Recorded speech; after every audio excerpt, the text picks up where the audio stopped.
Understanding Claudio Ranieri's 2015-16 Leicester City tactics. One of, if not the biggest miracle ever in football, was Leicester City's Premier League title win in the 15-16 Premier League season. Now, whilst the quality of the league was poor at that time, there is no way I'm going to let that override what was a great footballing fairy tale. But how did they do it? Claudio Ranieri set the Foxes up in a 4-4-2, using a heavily Italian and Arrigo Sacchi-inspired mid to low block. His team would condense the lines so there were just 25 yards between each one. Because of the distances between each line, the opponents would have a really hard time playing through them centrally or breaking down them in quick succession, therefore forcing them to go long, where they would trust Robert Huth and Wes Morgan, who were experts at commanding their line, to step up or win the duels. And if the ball did get beyond the last line of defence, the goalkeeper Kasper Schmeichel was always really good at dealing with overhit balls. Leicester City being able to clog the midfield lines was definitely shown from N'Golo Kante's interception ranking in that season. He intercepted play 156 times, 15 more than anyone else in the league. Leicester didn't have good ball playing centre-backs, so they couldn't really play out from the back. So the centre-halves and goalkeeper used to always force possession long, where the forwards could chase possession and press high. This ranked Leicester City for the most accurate goalkeeper long kicks, but funnily enough, the least accurate goalkeeper long kicks in the league. Wes Morgan and Robert Huth not being ball-playing centre-backs meant they barely had any touches or passes, and in fact only made 23 or 21 passes per 90 between them in the league. They played staggered strikers, so it was more of a 4-4-1-1, and the deeper striker, usually Okazaki, would man-mark the deeper of the midfielders for the opposition, not only to make sure they didn't get overrun in the midfield just using two midfielders in the 4-4-2, but stopping the number 6 from being able to get hold of the ball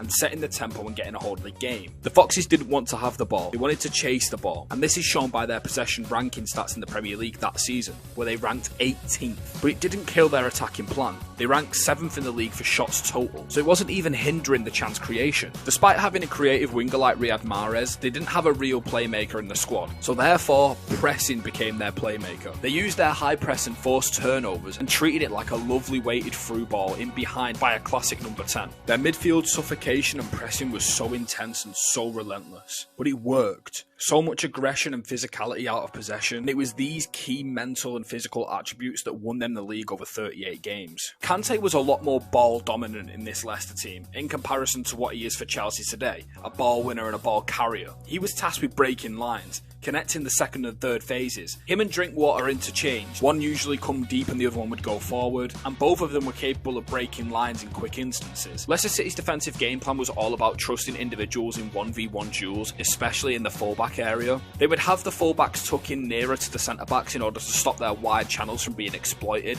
as Robert Huth and Wes Morgan did have a lack of pace. They commonly looked to overload the left flank, forcing the opposition's block to sway more over to the left side. Because of the shape that Leicester held, it would often leave Mahrez in 1v1 opportunities, and a player of Mahrez's ability in isolation will always be dangerous when he's not overloaded with markers. Mahrez being a left-footed right winger made it very possible for him to drift inside and supply the split strikers, with the left-footed angled pass into the left striker, who is normally Jamie Vardy, and this is very much shown through the 6 direct assists that he managed to Vardy, out of his total of just 11. They wouldn't bother playing it round the back or trying to sustain any sort of pressure. They would force the ball long and leave their hungry forwards to chase balls in behind and in between the half spaces, something that Jamie Vardy has come notorious for today. Kasper Schmeichel was an unsung hero in this season too. He prevented 9 goals in that campaign, conceding just 36, but his expected goals was a staggering 45. If you like this new series and you want to see more of it, be sure to leave a like and comment which historic football side you want me to cover in depth next.